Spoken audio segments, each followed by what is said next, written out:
भारत पालिब प्रथम जातीय महाकाश दिवस 2023 मसीहा अगस्ट 23 तारिख में महाकाश क्षेत्र में इतिहास रचिथिला भारत। चंद्रयान 3 रो विक्रम लैंडर सफलतार सहित चंद्रपृष्ठ रे सॉफ्ट लैंडिंग करिथिला। चंद्र रे सफलतार सह अवतरण करिबारे भारत विश्वर चतुर्थ देश पलटिथिबा बेले चंद्रर दक्षिण मेरु रे अवतरण करिथिबा प्रथम देश पलटिथिला। ଏହି ସଫଳତା ପାଇଁ ପ୍ରତିବର୍ଷ ଅଗଷ୍ଟ 23 ତାରିଖକୁ ଜାତୀୟ ମହାକାଶ ଦିବସ ଭାବରେ ପାଳନ କରିବାକୁ ନିଷ୍ପତ୍ତି ନେଇଥିଲେ କେନ୍ଦ୍ର ସରକାର। କାଲି ଚନ୍ଦ୍ରରେ ଲ୍ୟାଣ୍ଡିଂର ଗୋଟିଏ ବର୍ଷ ପୂରିବାକୁ ଯାଉଛି। ଏହା ସହ ପାଳିତ ହେବ ପ୍ରଥମ ଜାତୀୟ ମହାକାଶ ଦିବସ। ଏହି ଦିବସକୁ ପାଳନ କରିବାକୁ ମାସେ ଆଗରୁ ପ୍ରସ୍ତୁତି ଆରମ୍ଭ ହୋଇଥିଲା। ବିଭିନ୍ନ ଅନୁଷ୍ଠାନରେ ଆୟୋଜିତ ହୋଇଥିଲା ବିଭିନ୍ନ କାର୍ଯ୍ୟକ୍ରମ। आज प्रधानमंत्री संग्रहालय ମଧ୍ୟ ଆୟୋଜିତ କାର୍ଯ୍ୟକ୍ରମରେ ଯୋଗ ଦେଇଥିଲେ। ଇସ୍ରୋ मुख्य डॉक्टर एस सोमनाथ। प्रथम महाकाश दिवस थीम रही चंद्र को स्पर्श करने सहित जीवन छुईवा भारतर महाकाश गाथा। यह शीर्षक काली भारत मंडपम रे 2 दिनिया स्वतंत्र कार्यक्रम आयोजन होब। महाकाश गवेषण रे नुआ नुआ माइल खुंट छुई चली भारत।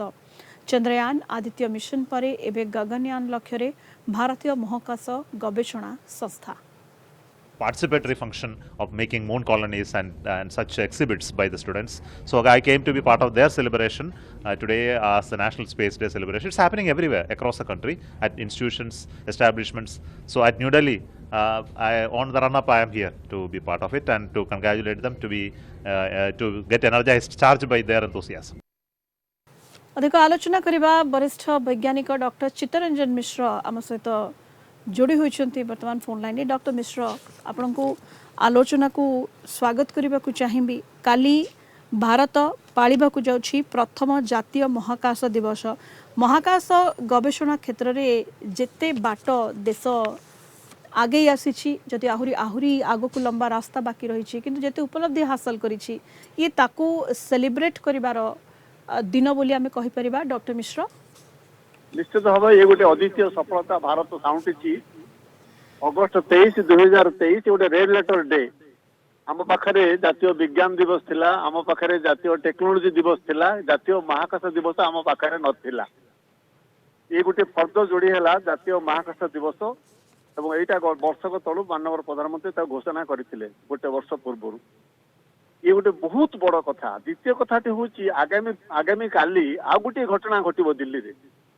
प्रथम थर नेशनल अवार्ड दिया नेशनल अवार्ड आगुरी दिया जाउथिला किंतु रिअर्गानाइज करा जाए कि प्रथम थर काली राष्ट्रपति महोदया विज्ञान भवन रे जेमि पद्मश्री पद्मभूषण जो ढांचार जो ग्रेड रे पुरस्कार दिया जाए से ग्रेड रे काली प्रधानमंत्री राष्ट्रपति देबे विज्ञान भवन रे देबे सिग्नेचर रे से सर्टिफिकेट प्रदान करिवे। जातीय विज्ञान पुरस्कार बा राष्ट्रीय विज्ञान पुरस्कार काली दिया जाए। ये गोटे आगुरी नथिला से भी प्रथम थर आरंभ हो आगामी काली आरंभ हो जाउछि। भारत वर्षर सर्वश्रेष्ठ विज्ञान पुरस्कार विज्ञान रत्न काली दिया जीवो। जी पद्मनाभ प्रोफेसर जी पद्मनाभन जे आईआईएससी बेंगलोर डायरेक्टर थिले, Indian institute of science Bangalore director थिले, से प्रथम भारतीय जी काली पाइबे विज्ञान रत्न। ता तळको पाइबे विज्ञान श्री 13 जन विशिष्ट वैज्ञानिक भारत वर्षर काली विज्ञान श्री उपाधि रे मंडित हेबे। ता तळको आसीबो आपनकर तृतीय पुरस्कार विज्ञान जुबा भाटनगर पुरस्कार ताको पाइबे 18 जन। तापर विज्ञान टीम से पुरस्कार इसरो जो वैज्ञानिक टीम माने चंद्रयान 3 जो काम करथिले सेही टीम मेंबर माने काली विज्ञान टीम पुरस्कार पाइबे। तो 4टी पुरस्कार रही बर्तमान एवं ताको पाइबा लोक होचनी 33 जन। एई वर्ष पाइबे 33 जन पुरस्कार। विज्ञान रत्न जणे, विज्ञान श्री 13 जन, विज्ञान जुबा होची 18 जन, विज्ञान टीम होची गोटे टीम इसरो टीम जो चंद्रयान 3 रो टीम। तो काली हूँ गोटे बहुत रेड लेटर बहुत बड़ घटना काली भारत वर्ष विज्ञान इतिहास टेक्नोलोजी इतिहास विशेषकर महाकाश गवेषणा क्षेत्र में काली गोटे बहुत गोटे सफलता फर्क भारत वर्ष जोड़ विज्ञान पुरस्कार प्रथम थर गोटे नुआ अध्याय आ गोटे अध्याय काली जोड़। डॉक्टर मिश्र जमी आप कहले जोड़ी हेब वैज्ञानिकों को पुरस्कृत करा संवर्धित करा वैज्ञानिक जो निहाती विज्ञान क्षेत्र रे एवं विशेषतः महाकाश विज्ञान क्षेत्र रे महाकाश गवेषणा क्षेत्र रे ये जो युवपीढ़ी रही आगामी पीढ़ी जो माने रही से प्रोत्साहित कर उत्साहित कर आगू आम कहीपर गोटे पुरस्कार गोटे संवर्धना जो राष्ट्रपति देवे राष्ट्रपति सिग्नेचर दिया जो पद्मश्री पद्मभूषण जो भारत रत्न जो पुरस्कार जो लेवल ସେଇ ଲେଭେଲର ପୁରସ୍କାର କାଲି ଦିଆଯିବ ବିଜ୍ଞାନ କ୍ଷେତ୍ରରେ। ତାର ପ୍ରଥମ ଥର ପାଇଁ ରିଅର୍ଗାନାଇଜ ହେଇକି ରିକାଷ୍ଟିଂ ହେଇକି କାଲି ଦିଆଯାଉଛି। ଆଗରୁ କେନ୍ଦ୍ରମନ୍ତ୍ରୀ ଦଉଥିଲେ, ସେ ଜାତୀୟ ପୁରସ୍କାର କେନ୍ଦ୍ରମନ୍ତ୍ରୀ ଦଉଥିଲେ, ଜାତୀୟ ବିଜ୍ଞାନ ପୁରସ୍କାର ଆଗରୁ ଦିଆଯାଉଥିଲା, କିନ୍ତୁ ଏଥର ରାଷ୍ଟ୍ରପତି ଦେବେ, ରାଷ୍ଟ୍ରପତିଙ୍କ ସିଗ୍ନେଚର ସାର୍ଟିଫିକେଟରେ ସେ ପୁରସ୍କାର ଦିଆଯିବ ଏବଂ ତାକୁ ପଦ୍ମଶ୍ରୀ ପଦ୍ମଭୂଷଣ ଢାଞ୍ଚାରେ ସେଇ ଲେଭେଲରେ ସେଇ ଗ୍ରେଡରେ ଦିଆଯାଉଛି। ତେଣୁ ଦେଶର ସର୍ବଶ୍ରେଷ୍ଠ ବିଜ୍ଞାନ ପୁରସ୍କାର ହବ ବିଜ୍ଞାନ ରତ୍ନ, ଯେମିତି ଆପଣ ଖେଳ ରତ୍ନ ସେମିତି ବିଜ୍ଞାନ ରତ୍ନ ପୁରସ୍କାର ଦିଆଯିବ, କାଲି ଦିଆଯିବ। डॉक्टर मिश्र गत वर्ष जितेबले भारत तार मून मिशन आरंभ करिथिला चंद्रयान-3 एवं जितेबले सफलतार सहित लैंडिंग मध्य करिथिला सारा देशवासी को मिशन उपरे नजर रहिथिला। जितेबले आमे उपलब्धि हासिल कले एवं चंद्र रे सफलतार सहित अवतरण करिबारे चतुर्थ देश भारत पलटिला, दक्षिण मेरु रे अवतरण करिबारे प्रथम देश पलटिला। ये गोटे आमे कहि परबा बड़ उपलब्धि थिला भारत पई एवं आहुरी आगो को मध्य महाकाश गवेषणा क्षेत्र रे नुआ नुआ माइल खुंट भारत छुईब ए आशा करा जाई पारे। डॉक्टर मिश्र हमर गगनयान प्रोग्राम रहिछि, आगु को गगनयान प्रोग्राम रहिछि, तापर हमर महाकाश रे गोटे स्टेशन हबो, स्पेस स्टेशन जे इंटरनेशनल स्पेस स्टेशन अमेरिका रो अछि नासा रो, तो भारत रो गोटे स्पेस स्टेशन हबो, महाकाश रे गोटे केंद्र गठन हबो जोटी लॉन्च पैड बाय तेरा लॉन्च पैड हबो, सेउटू अन्य ग्रह ग्रहांतर को यात्रा हबो हला। श्रीहरिकोटा रु जीवा हमर अंतर्जातिक स्पेस स्टेशन, सेउटू हम अन्य ग्रह ग्रहांतर जीवा, तो से गोटे ISS international space station Bharat रो हबो, इसरो रो हबो। तृतीय होउची मनुष्य जीव मैंड मिशन, मनुष्य जीव महाकाश को मनुष्य पुणी फेरिबो।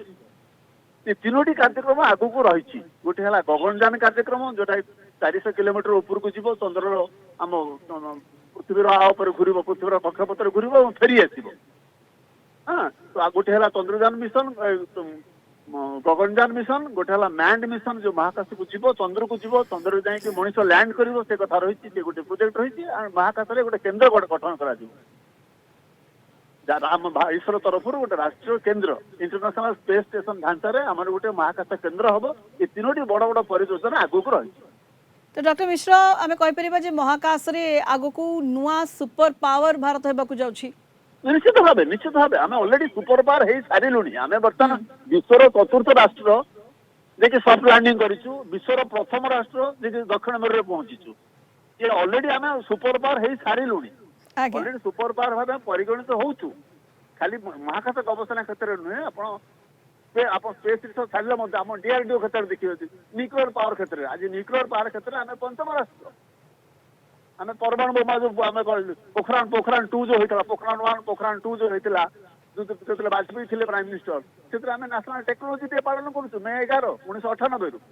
तो टेक्नोलोजी क्षेत्र में, न्यूक्लियर रिसर्च क्षेत्र में, डिफेन्स क्षेत्र में आम ऑलरेडी महाकाश विश्व विश्व सुपर पावर होचु एवं महाकाश अभियान क्षेत्र ऑलरेडी सुपर पावर हम सारे गोटे वर्ष है सारे सुपर पावर ऑलरेडी सारे।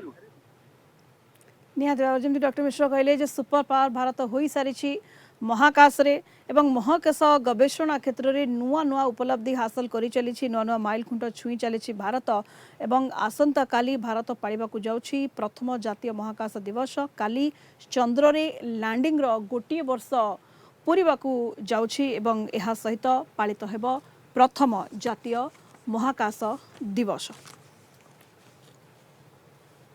आम सहित जोड़ी होइतिले विस्तृत भाव आमे आलोचना करुथिले। आम सहित वरिष्ठ वैज्ञानिक डॉक्टर चित्तरंजन मिश्र फोन लाइन रे जोड़ी होइतिले आलोचना करुथिले।